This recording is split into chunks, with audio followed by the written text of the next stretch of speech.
Hello, everyone. Welcome to Veeam Backup versus ransomware. My name is Ben Milligan. I am the Vice President of Technical Support over the Americas. This is Mike Zolkin, who is Vice President over our EMEA and APAC teams.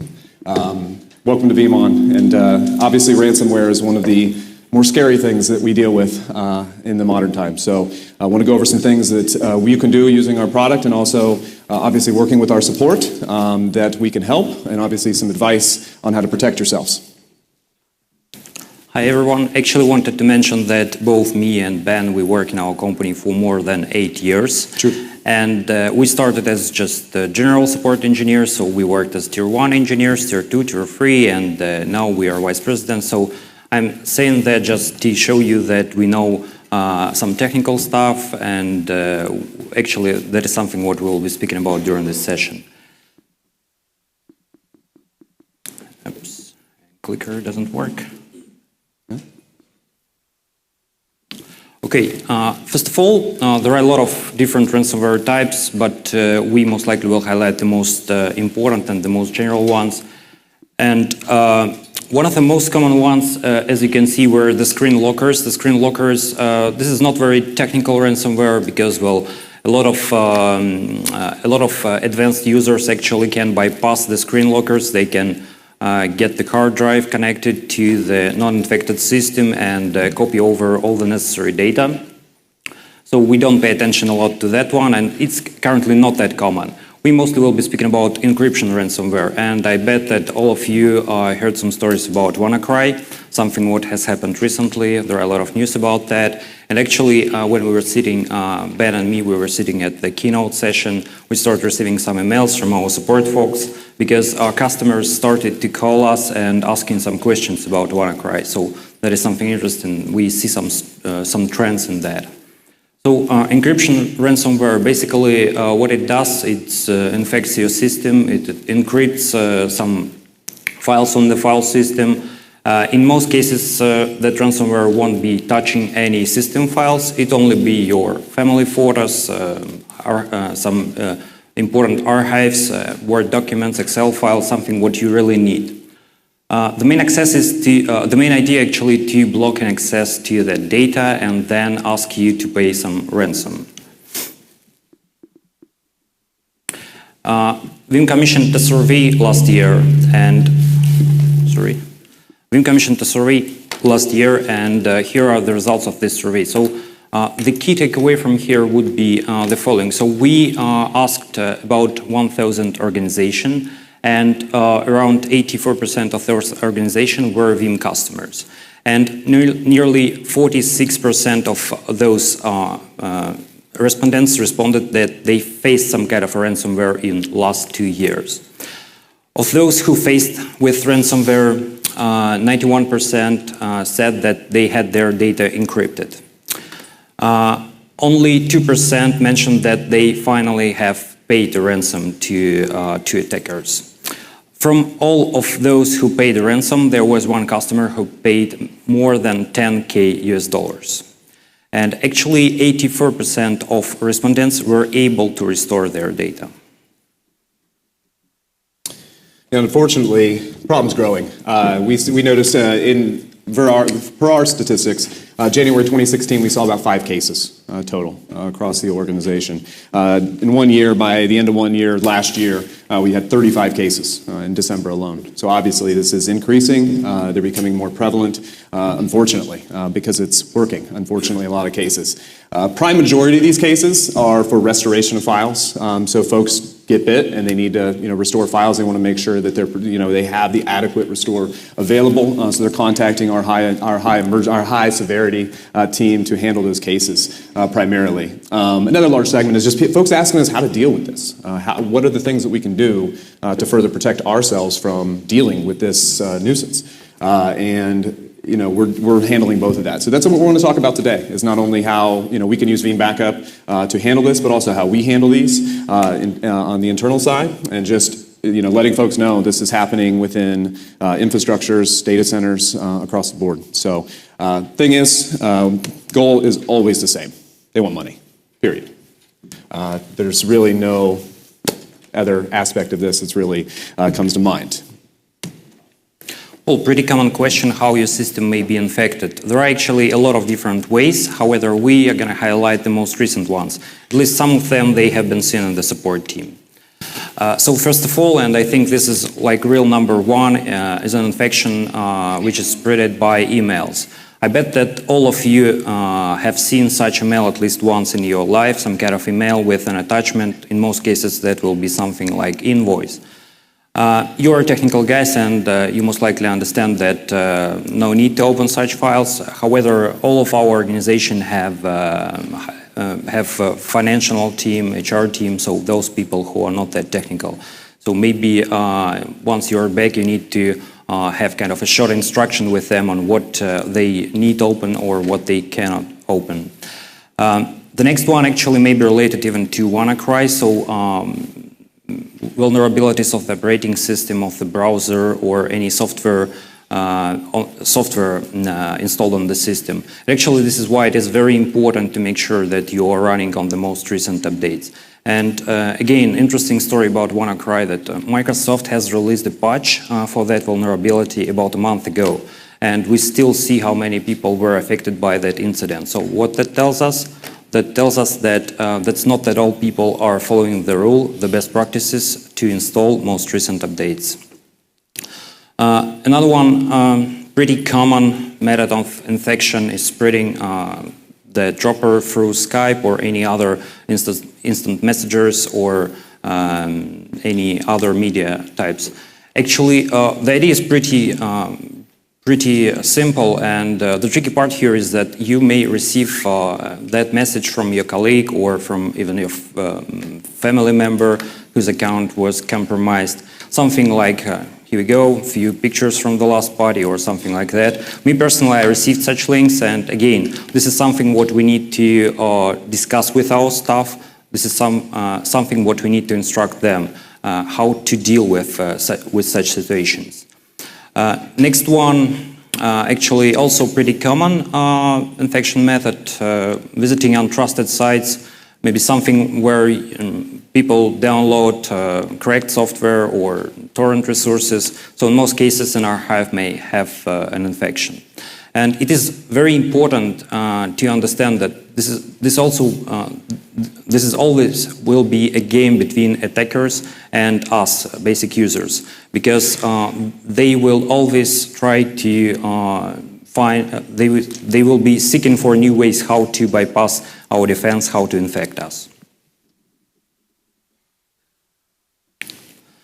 One of the pretty popular ransomware, crypto ransomware, used this infection method. And actually it was just a document file, and you see that it had kind of bad encoding, and for non-advanced user this message actually makes a lot of sense, enable macro to encode the document. And that showed a pretty good result, so a lot of systems were infected by using just this small social engineering mechanism. Yeah. Another one is just finding a USB drive. So how many of you get USB drives all the time? I mean, even at shows like this, picking up USB drives. They did a study, actually, where they just basically on a university campus placed USB drives in a random location. And it was within, I think, 10 minutes, over 50% had been used, had been put in their systems. So, and easily things, when there's auto-run enabled machines, can easily infect machines this way as well. So you have to be careful even with finding USB drives. Sometimes they're just left on purpose. So you have to be very careful about anything like that, and obviously running it on your system. I use a Mac and Linux, so why should I worry? And a lot of folks feel like, well, this is a Microsoft problem. I mean, especially when you see the WannaCry issue, and then obviously the major ones typically come across the Windows side. But unfortunately, it's all systems go. While most ransomware targets are, again, the Windows desktop, there's also Linux and Mac variants now. So unfortunately, it's spreading across different OSs, and you have to be careful no matter which. It's a false sense of security in many cases, depending on the OS that you're running. So keep that in mind. There are ways to get around this, and again, new variants are coming along all the time. Some more variants I want to talk about. There are MSIL and Samas, also known as samsam. The one nasty aspect of this one is it actually targets backups. It can target other files specifically, as it is human-controlled. So this particular variant is insidious, to say the least. CryptoLocker is probably the best known. Also, there's Locky with many subvariants where they update the extension of a file that's been encrypted. So we're seeing many different varieties of those. There's KillDisk for Linux, Fairware for Linux, KeyRanger for Mac, FileCoder for Mac, and then there's another variant at the bottom called Angler, which is another delayed attack. So in other words, not all these attack methodologies are actually going to hit you immediately. Sometimes they take their time because they're actually being monitored by a human being on the other end, and they're going to wait for the most vulnerable time to attack. I do want to talk about one in particular, Samas.A, that is one that we see that is unfortunately probably one of the nastier ones. This is a Java-based variant of ransomware. It uses Jexbox, an open source testing and exploitation tool, combined with Rejor Tunnel JSP, a tunneling tool. So they combine several different tools on the Java side to be able to inject this. The first thing it'll do is it'll delete all VSS volume copies, which I know many of you understand. That's obviously not good because you can't restore in many cases once those shadow copies have been eliminated. It also will wipe the free space in your hard drive. So it's a very common tactic. A lot of end users won't realize that obviously there are ways to gain free space again, but again, this is a common tactic to make you think you have no options other than to pay the ransom. This also includes an Active Directory harvesting utility. This is another one that, again, is a delayed and human-controlled variant that will actually collect credentials over a period of time and then use them when it's the most effective for them to use, and on again, the most critical files it can find.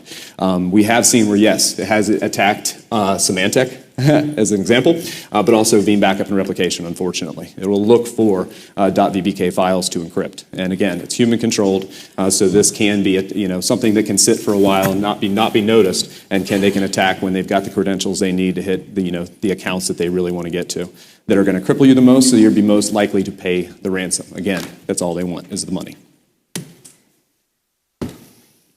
Ransomware as a service, something what started to appear quite recently. However, that may be another big threat to us. And actually, while preparing to this presentation, I spent approximately 10 minutes to get one of those services. Actually, not the one which is shown here on the picture, another one. So I made an account in that system, and 10 more minutes, and I was offered to select a dropper method. There were some instructions how to better infect potential customer or potential organization. I was suggested to select the language of the ransom message itself. I was suggested to select the amount which I will be using as a ransom. And well, again, 20 minutes and everything was ready. So the main idea here is that a few years ago, malware was something what only skilled hackers could create and develop. Now, almost everyone who understands the basics of internet, the basics of PC, can use ransomware to probably attack some organization.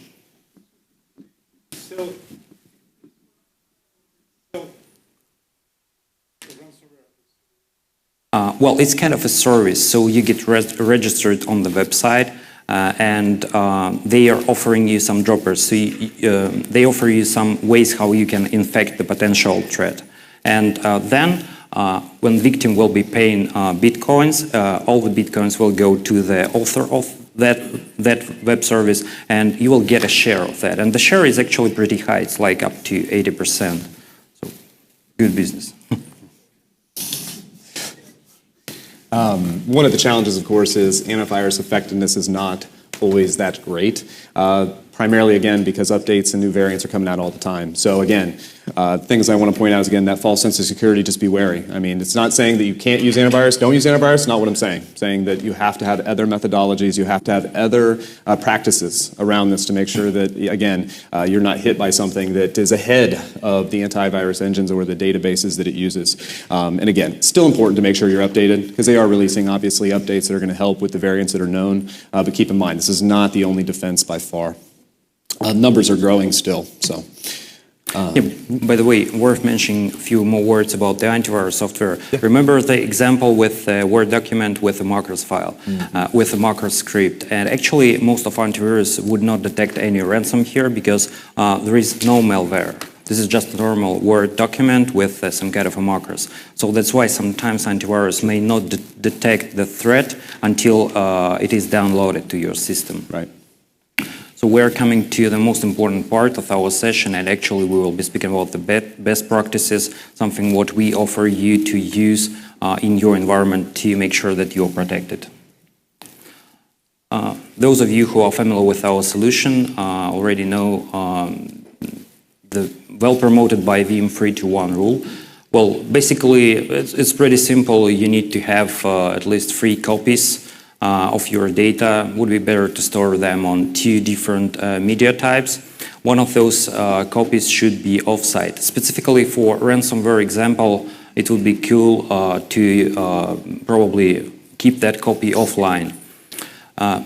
What good about this 3-to-1 rule is that it not only helps against a ransomware attack, it helps in almost all disaster scenarios, so you would be able to restore in almost all possible cases. It doesn't require any specific tactic or technique. Here's an example of the rotating drive schema, kind of on-premises example. And actually, it's very easy to implement. All you need is a kind of a physical server with Windows or Linux operating system. Specifically, when we are speaking about Windows, it is highly recommended not to use domain membership, so some kind of credentials which would be completely different to other force, to other machines in your network. Then you need to have direct attached storage. Also recommendation to use some kind of a RAID controller on that storage for better performance. You can leverage the post-job script, the post-job activity of Veeam Backup application, so kind of a script which would initiate an offline script for that device or a power-off script for that device. The main idea is to keep that device online during the backup window. Then you could make that system back online or powered on using kind of a calendar appointment or advanced task scheduler. But again, the main idea here is to keep your system basically generally all the time except the backup window. Something that might seem fairly obvious is strong user passwords. We could talk about this ad infinitum. However, Windows credentials are many times they're overlooked a little bit in a lot of cases that we see, as well as clean Cloud Connect credentials, Linux credentials, anything. I mean, strong passwords are key. Make sure you're recycling them as well. Make sure you're changing out passwords regularly. This applies to any accounts you're using for critical systems. Make sure you're updated. Make sure you're using strong password types. Anything that's tied, especially to backup systems, things of that nature, you need to be very careful about. Again, separating accounts, like as Mike was saying, but then also making sure the credentials are strong, as strong as you can make them. Obviously, more types and more frequent backups. Again, you want to be splitting things out.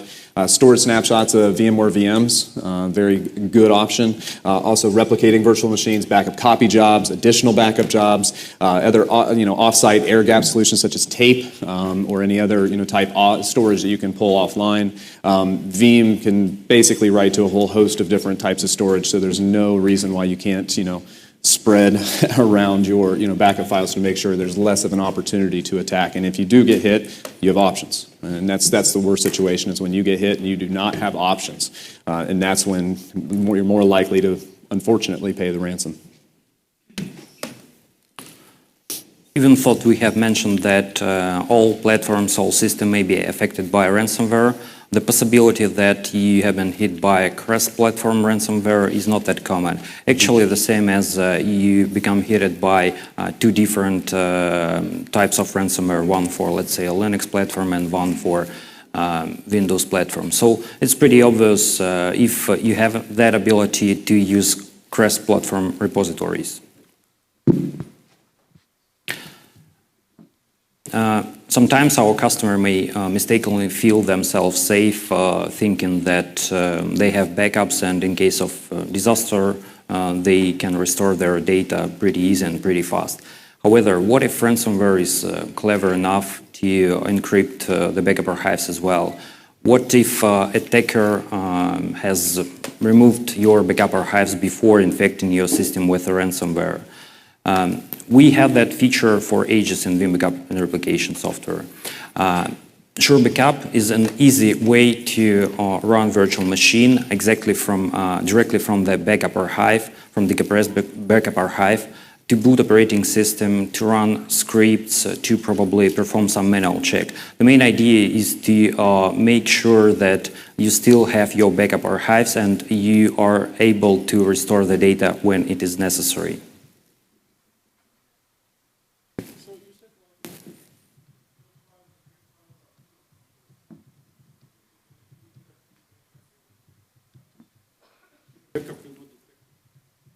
Now, you won't be able to run virtual machine from encrypted backup archive if it was encrypted. That at least would give you immediate attention to the situation. You would be able to react almost immediately if you face that something went wrong with your backup archives. You would say, if you know that you have a second copy with those files, you will pay attention to that. You will disconnect that, make it offline, and make sure that you will be able to recover from that second backup repository. Make sense? Yep.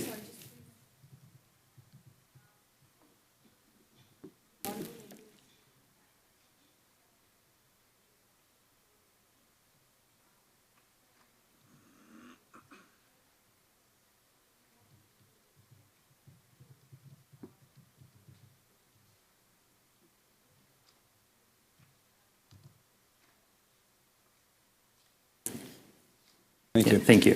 One thing, we are going to have some time at the end as well for questions, so please let us know some questions here. Save them for us. We will have more time at the end to answer more questions, of course. So. Okay, well, one of the fears and actually one of the techniques which ransomware is using, this is very fast. Ransomware can easily spread across your network and the environment pretty fast.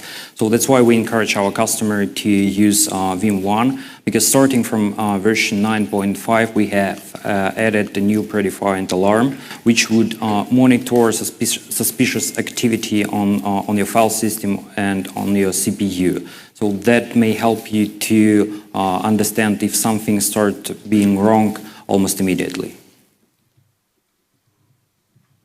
Another aspect would be VLAN segmentation, making sure that your VLANs, your servers and workstations are separated by different VLANs. Again, there are variants that are designed to harvest data from Active Directory, so keeping, again, those on separate networks will help to protect as well.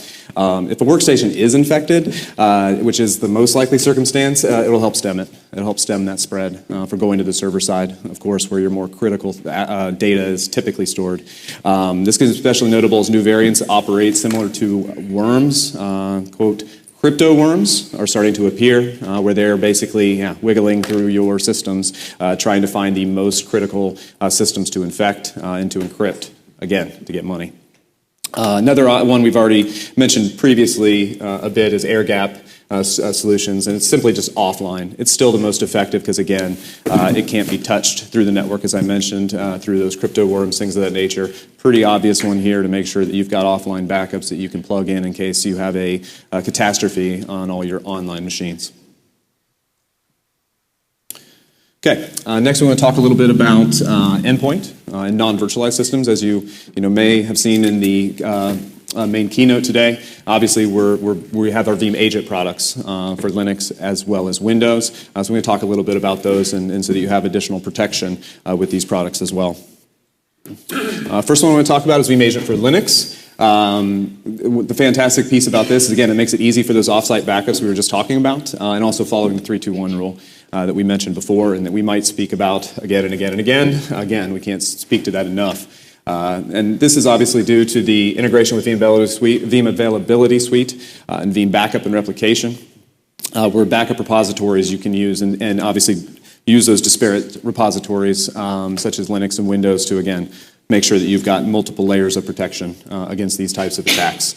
So again, use Veeam Agent for Linux, Veeam Agent for Windows, I believe, is next, and these are great tools to use. Yeah, in case of Windows operating system, actually we also have a product, Veeam Agent for Microsoft Windows, and those of you who attended VeeamON in 2014, remember that we have announced Veeam Endpoint Backup Free there, and since that time we had over 1 million downloads, and this is pretty amazing.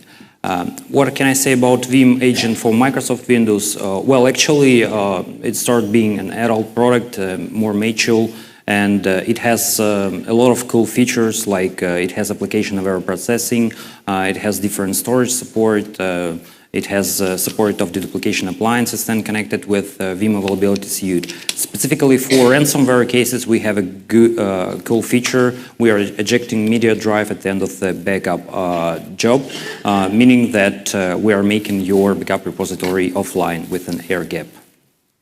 It's great that that's automated as well. So really in summary, talk about all the things that we mentioned today.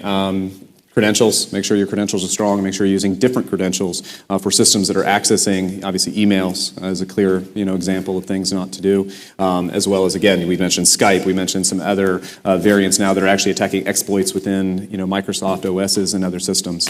Again, offline storage, I can't say it enough. You got to have some type of offline storage that's just not touchable when a variant is crawling through your systems. Leverage the different file systems again, storage snapshots on backups, again, to help with the 3-2-1 rule. Have visibility into suspicious behavior, so using products such as VeeamON to watch for any system malfunction or something that just doesn't obviously look normal. When these things start to spread, obviously they cause they can wreak havoc within an environment. Let the backup copy jobs, let them do the work for you. Let them push that data off-site so that, again, you have multiple layers of protection. It's built into our product, and it should be used for those types of jobs and procedures. Next, make sure you configure your network properly, again, such as having VLAN segmentation. Separate your most critical workloads, your most critical servers from those workstations that may be more susceptible to attacks due to end-user usage. And direct interaction with folks that may not be as technical and may be fooled a little easier than our more technical users. And I think, honestly, one of the most important things we mentioned earlier is just education, because again, they're attacking everybody. It's not just IT folk. It's everybody. It's grandma and grandpa. It's your kids, even on their systems. So we have to be educating. We have to be making sure that folks are aware of these threats, because again, they're after the money, and unfortunately, people are paying the ransom, which is probably one of the worst aspects of it. So again, make sure you protect yourself and your organization. Thank you for your time. We're going to go ahead now and actually bring up a panel of our team. That's good. We're going to ask a few questions to them, some of the things that we see. So I want to go ahead and introduce some of our team members that deal with these on a regular basis. First and foremost, I want to introduce Tim Lander, who is my team lead in the U.S. for our SWAT team. Which is the team that handles, again, the high severity issues, the cases that that have these types of attacks. So Tim, come on up. Thank you. Go ahead. Take a chair. We also have two 3 engineers here. We have Vasilisa from our European support office. We also have Rustam from our Canadian support office. They work directly with our R&D team. They are working on the hot fixes for our customers. They are working on the most technical issues, and well, they have some expertise of dealing with ransomware. Great. Thanks, Mike.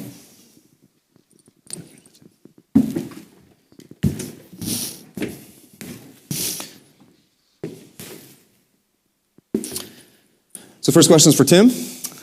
And Tim, one of the things that's been coming up recently, we've seen this on our forums especially, is folks concerned about Veeam backup files especially, and as well as things like SQL databases and very critical systems and files specifically that they're after. So Tim, are you seeing any of that? I mean, SQL databases getting encrypted, things along those lines? Yeah, the MDF, LDF are specifically targeted, and the reason I think they're able to target them is because it has the word Veeam in it, and I'm relatively certain that the Samas is targeting anything with the word Veeam. So our software can't function without the database. The first case I saw was we weren't able to start our service. The service won't start without the Veeam backup database started. We found the SQL service wouldn't start, so we decided to migrate the MDF and LDF, which when further investigated had .exe extensions. Double-clicking that would let us know that our files have been protected and obviously ask for the money. So we were unable to salvage that. Yeah, and that's the unfortunate side is that when you aren't, having the kind of procedures you need to have these separated backups, these are the kind of things that can happen, unfortunately. Is with the Samas, especially as I mentioned, it's human controlled, so it can target very specific things. Veeam is, of course, not the only victim. SQL, as you mentioned, other backup products out there. Again, not necessarily not throwing them under the bus or anything like that. Just saying, they are looking specifically for the files that are going to hit you the hardest. So again, those are seemingly the most effective now. So they're going to continue. So. Yeah. What's the nastiest one you've seen? I mean, what's the worst attack that you've seen so far in terms of I don't know, the meanest one? The meanest one is when it deleted the Veeam backup folder with all the backups in it. We found that all the shadow copies were gone, and we also found that our agents that run the restore, the Veeam agent.exe, was gone as well. So unfortunately, we were unable to do anything in that instance. Fortunately, the customer did have extra backups, and I was able to pull from my lab the Veeam agents for the version of Veeam he was running, and we were able to get a successful restore. But the point remains that if he hadn't had those extra backups, he would have been done. Mm-hmm. And in our team, and in Tim's team especially, they're dealing with these on an almost daily basis anymore. So we see all sorts of variants.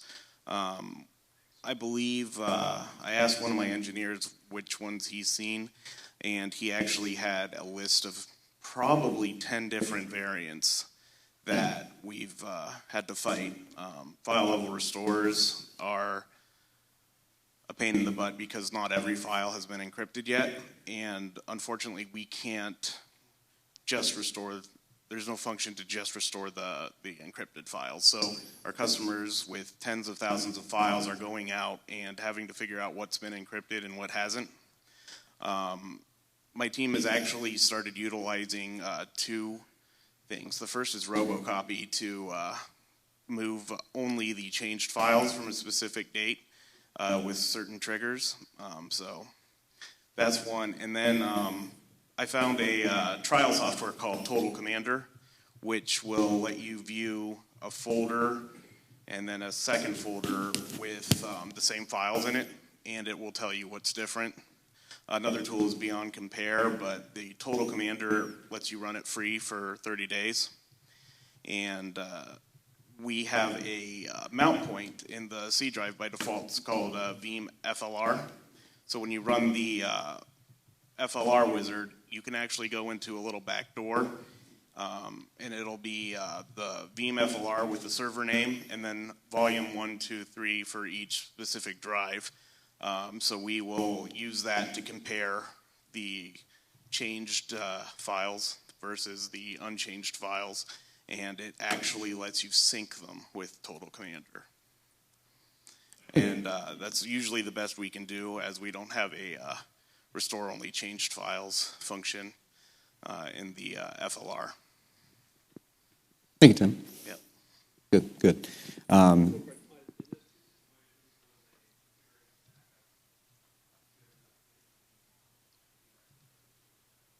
Okay, question was the configuration backup from Veeam Backup, was that helpful in these situations?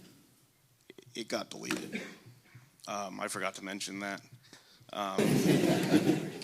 Its folder has got the word Veeam in it, and like I said, I'm pretty sure it goes after anything in a folder called Veeam or with the name Veeam in it. So, unfortunately not.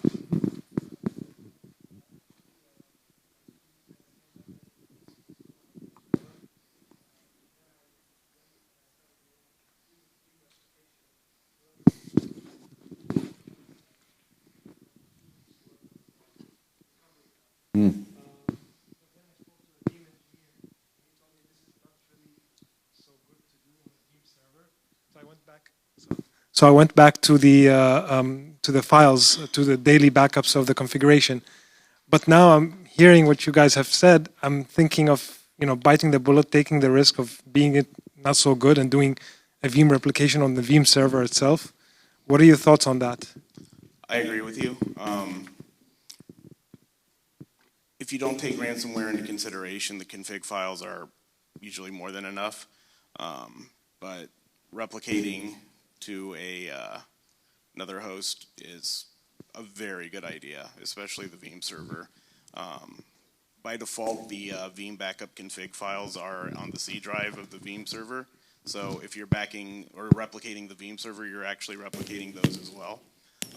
I do recommend sending the Veeam backup config, which you can do in the options menu, to a primary repository that has a different service account to protect that, because it's pretty valuable. The replication's also a great idea. I actually like that idea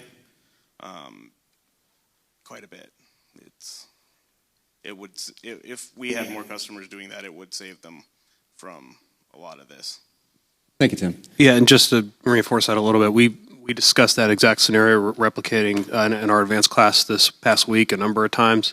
And we had engineering in the room, and I mean, they blessed it. So Good. One thing Tim did bring up was service accounts that I wanted to ask Rustam. I mean, what do you think about service accounts? And I mean, obviously these are very common usage. We see them all the time. I mean, I see service accounts even recycled. So we see service accounts named after products that we've replaced all the time on the support side in logs. So we obviously know that's an account that's been used over and over and over and over again. So what do you think? So it's a good approach when you use the different accounts, when you use the special account, service account for backup, and well, it helps you in many ways. So, for example, you don't usually browse the internet under your service account using your web browser.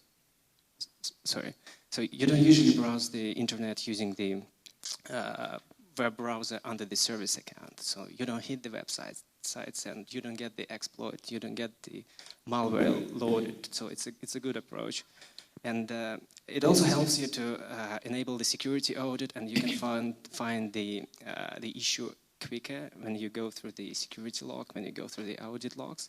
So yeah, that's a very good good approach. So use the security accounts And use you minimize risk of your backup infrastructure. Yes, and obviously strong credentials, changing passwords, of course, I think. Yeah. As well, yeah. But there is a recent study done by the government agency, the NIST. So they kind of tell us that all we know about the password and the security policies, like we've been doing it wrong, and they suggest completely different approach.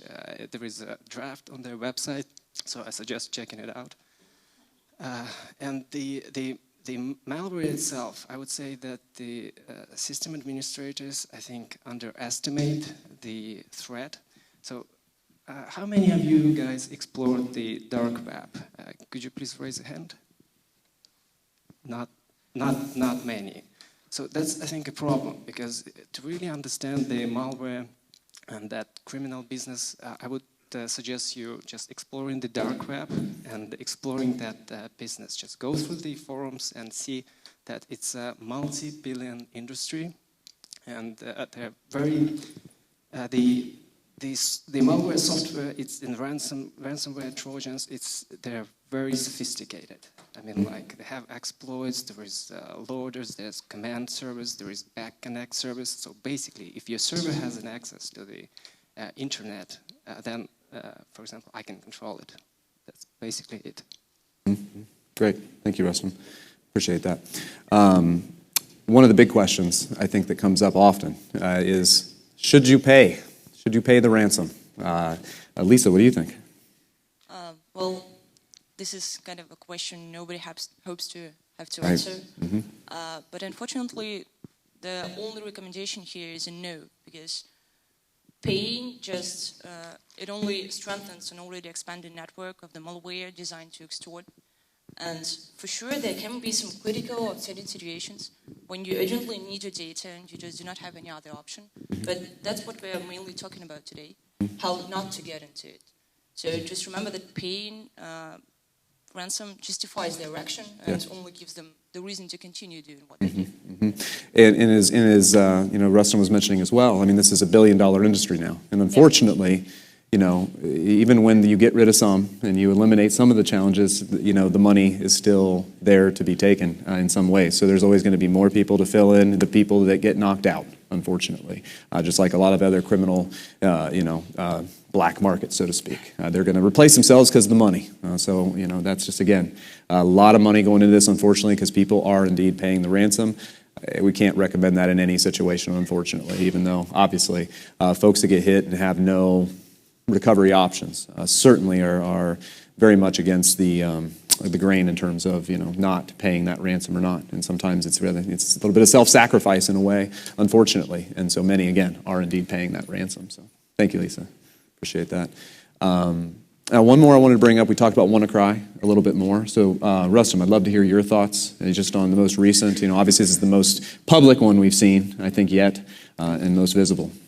So the WannaCry is a perfect example of the zero-day vulnerability in the old protocol, in the SMB1 version 1. So how do you approach zero-day exploits?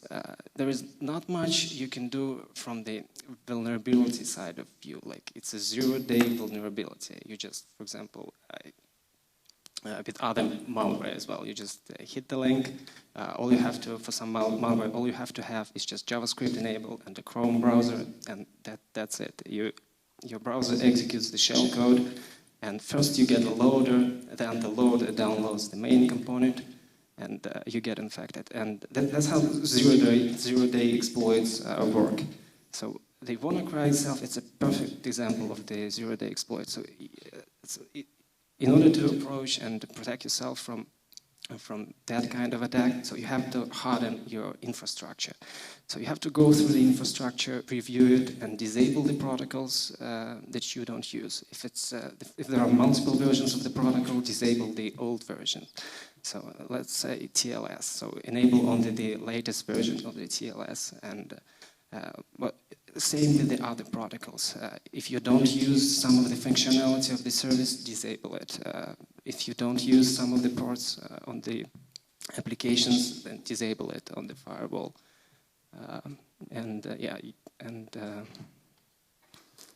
Just trying to think of something else just to recommend. So yeah, the service account, air gap backup, basically what you have gone through. And as Mike had mentioned, Microsoft patched this a month ago. So keeping up to date is important. Yeah, is important. Keep it up to date.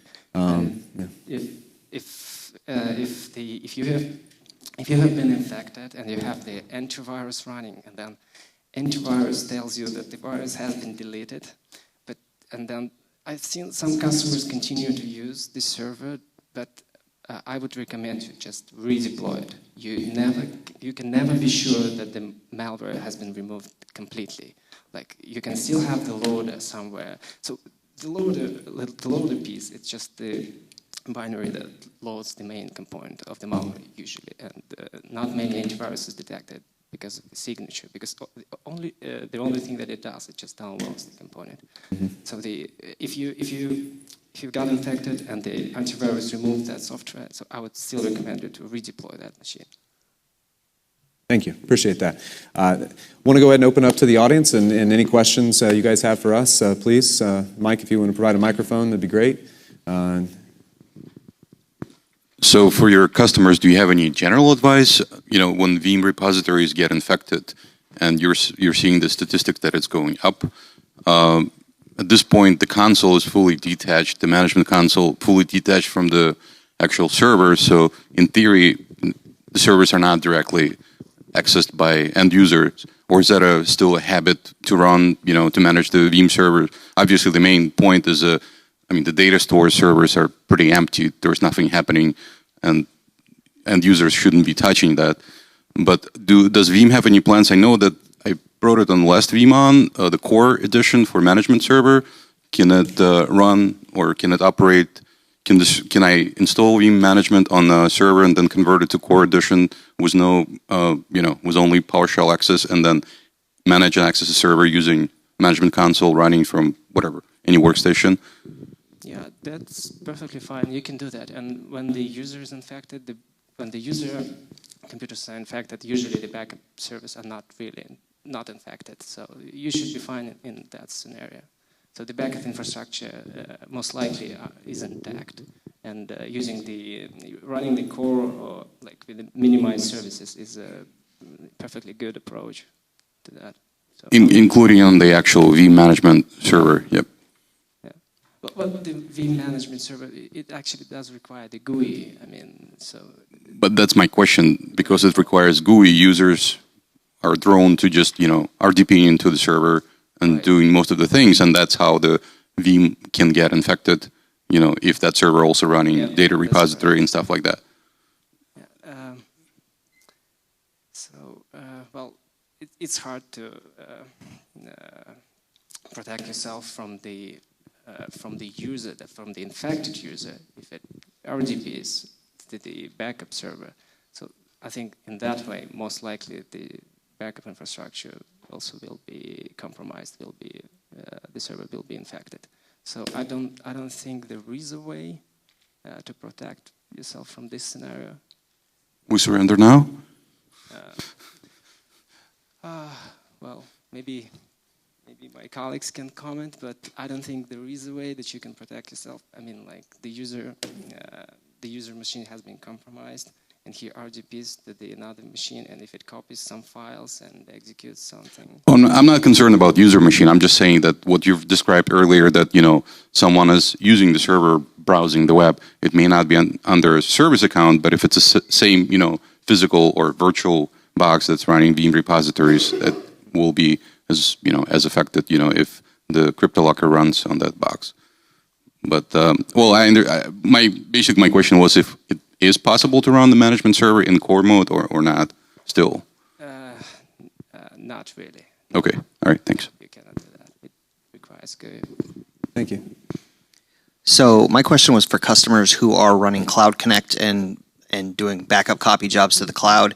Right now, the only way to get rid of that is to actually go into the console and delete them. And with the Samas, I mean, somebody's going in and logging in there. Are there any product requirements to have two-factor authentication to be able to delete off-site cloud backup?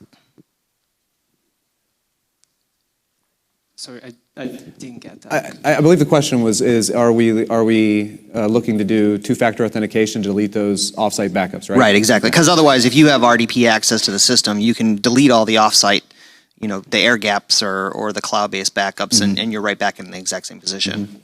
Well, the two-factor authentication is not in the software yet, so we don't have that. I think it's a good idea. I mean, obviously, for those scenarios especially, to have some other aspect that maybe is separate from the account itself and the credentialing. So again, while it's not there yet, I think that's a really good idea. Anywhere you can layer, the two-factor authentication to continue to protect those files from being deleted, I think that's a good idea actually. So thank you. Thank you. So yes.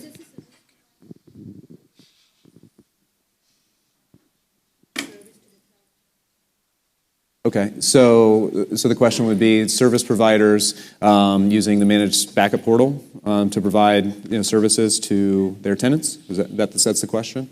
In what regard? I mean, in terms of like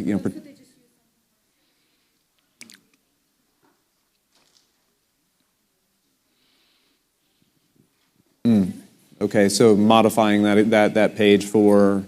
I mean, do you mean as an attack methodology, or? Okay.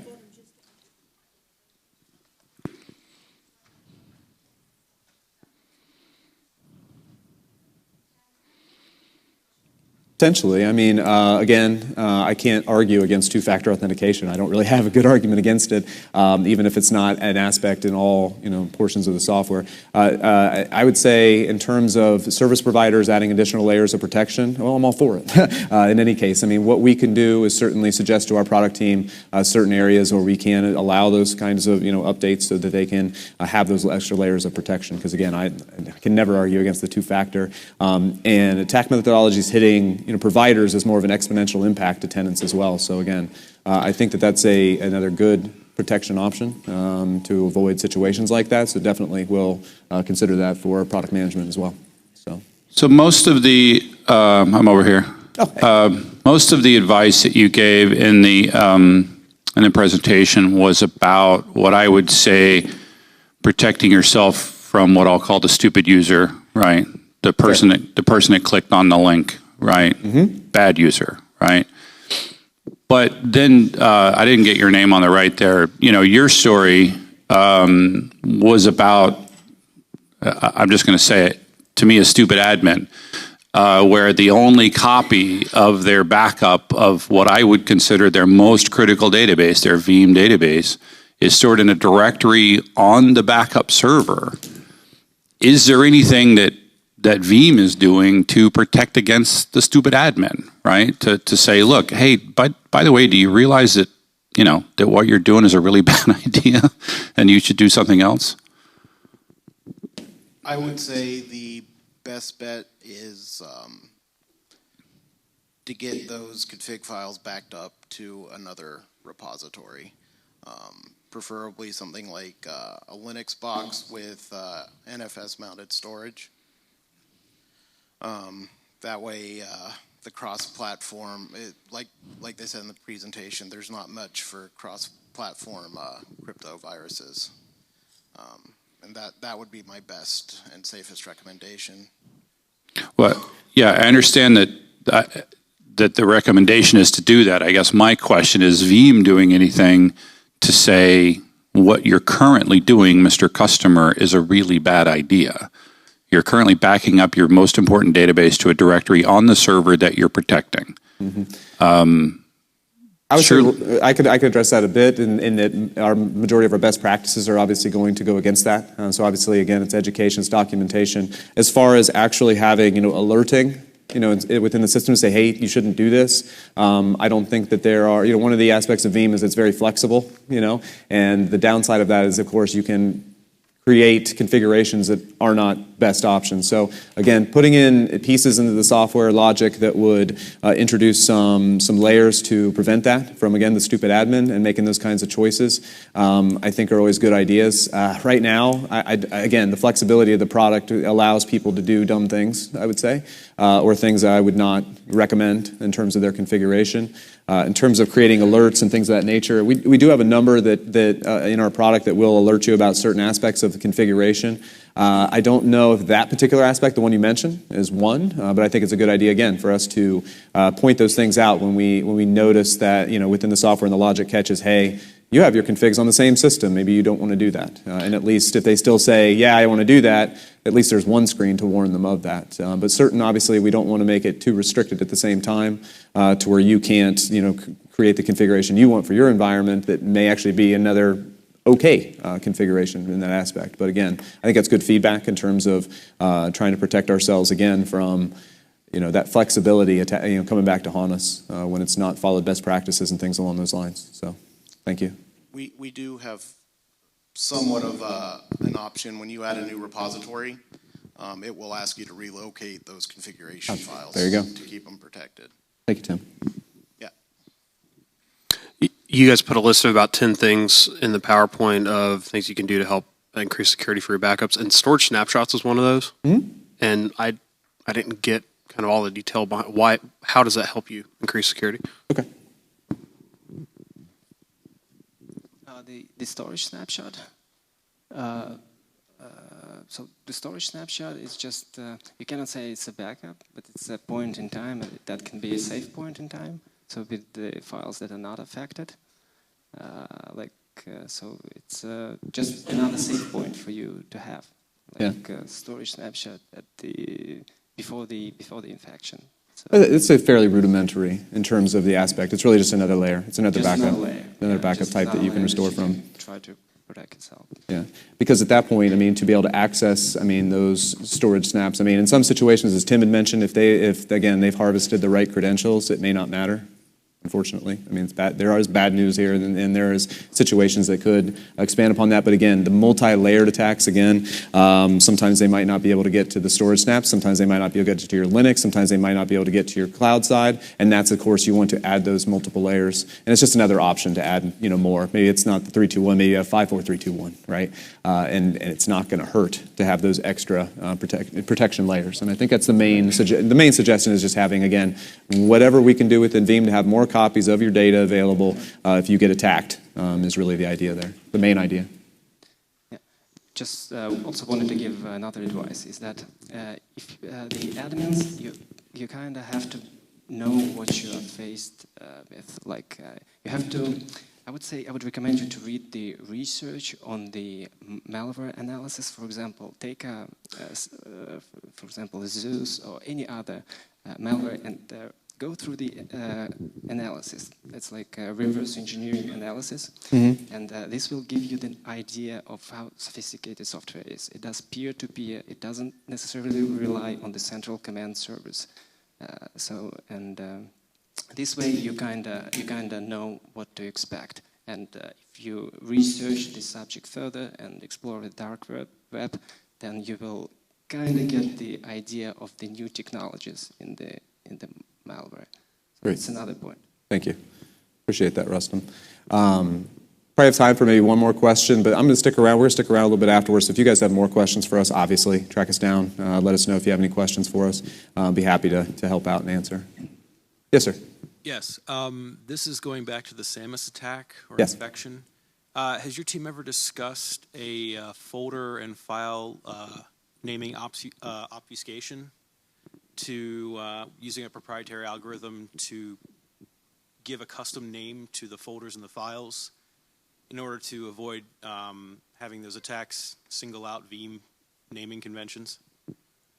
So you're asking if instead of the folder Veeam backup getting created, if there's another way to name it? Yeah, for example, you could take the serial number licensing and possibly like computer name and create like a hash out of it, giving it a custom name that's handed to the programs to associate the databases with that individual installation. So getting rid of the name Veeam, as far as I know, no. No, that is actually not something what is currently implemented, but we are doing some research in that direction, and our R&D team, they continuously monitor those ransomware attacks which are currently active, like WannaCry and all other stuff. So we are looking for a solution how to add an extra resiliency layer to our users. Okay, cool. One more thing. Is there a plan in place possibly to have a secondary account for your repository in case you have an admin, of course, that accidentally infects like a proxy server or a repository server, or not the main backup server, but have a different account for the repository server that stops the authentication to delete the other backups? When you create a repository, for example, let's say a CIF share, there is a page in the repository creation that will allow you to enter custom credentials. Okay. Just for that share, and you could use a different account. Cool. Thank you. No problem. Thank you. Thank you, everybody. Appreciate your time, and Thank you. hope you have a good day at VeeamON.